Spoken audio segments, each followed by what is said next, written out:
Remember how, as kids, we would not only dream of the impossible, but believe in it? Nothing was ever too good to be true, and it was often hard to believe that myths and folktales were fake.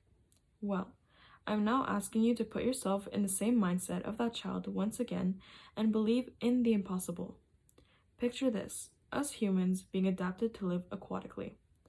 I know that we all thought of it at least once in our lives, to be able to have the capability to breathe underwater and stay there for endless amounts of time. It would be thrilling, eye-opening, and feel timeless.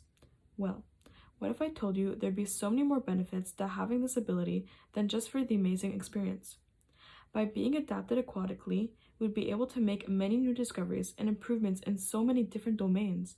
For example, reduce carbon dioxide emissions, finding new and eco-friendly ways to live and execute daily tasks, and help our doctors and healthcare workers find new ways to treat patients using aquatherapy.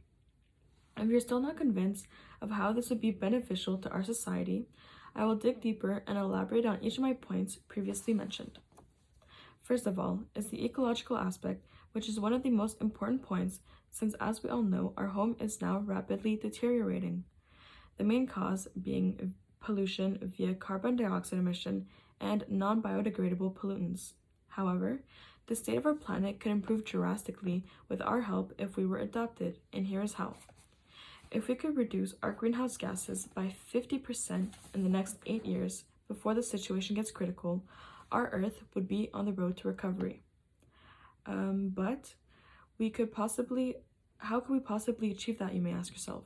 Well, studies have shown that the transportation sector is the largest domestic contributor to climate change because of the amounts of emissions it releases. So, if we could use our waters to navigate emissions-free to our desired location, we could potentially stop climate change from getting to a point of no return. But these emissions are not the only source of our problems.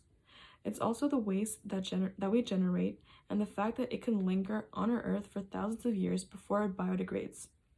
Studies have shown that a whopping 8.3 billion metric tons of plastic litter our Earth. So it is essential that we find other alternatives to plastic.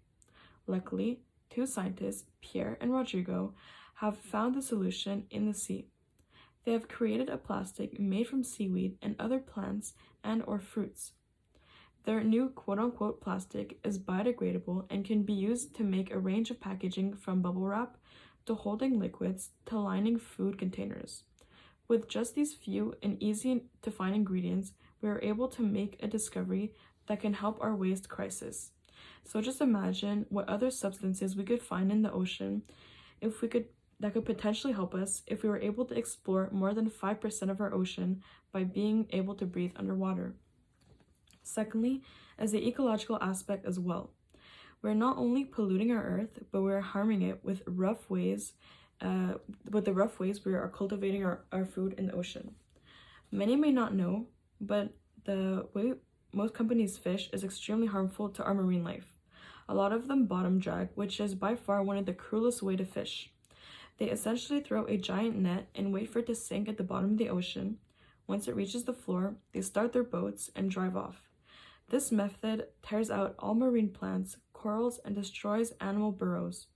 As if this isn't bad enough, when they pull their nets out of the water, they end up with a lot of marine life that aren't fish, like turtles, stingrays, and sharks. What they do with them, regardless if they are badly injured or dead because of the trauma, they just throw them back in the water. Fishing boats alone have negative impacts, including noise pollution and pollute, sediment disruption, erosion, and disturbance of fish habitat. So imagine how much safer our waters would be if we didn't use those tactics to fish.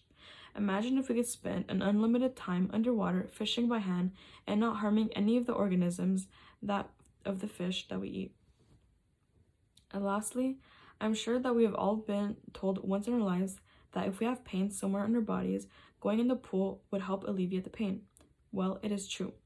For the past 20 years, medical experts have started to study hydrotherapy as an evidence-based treatment for some conditions and symptoms. It has been proven to help with patients who have chronic illnesses, injuries of the muscles and joints, as well as the age and even pregnancy pains. It only takes 5 sessions of 30 minutes to see results. So imagine the wonders this could do to our health if we could stay in the waters for longer periods of time. Could this cure our pain for good? In conclusion, being aquatically adapted has many benefits.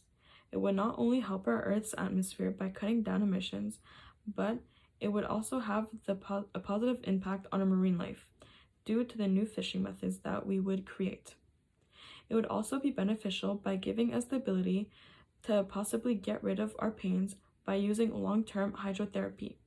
The real question is, will we be able to not destroy our ocean as we have destroyed our land and atmosphere by living in it?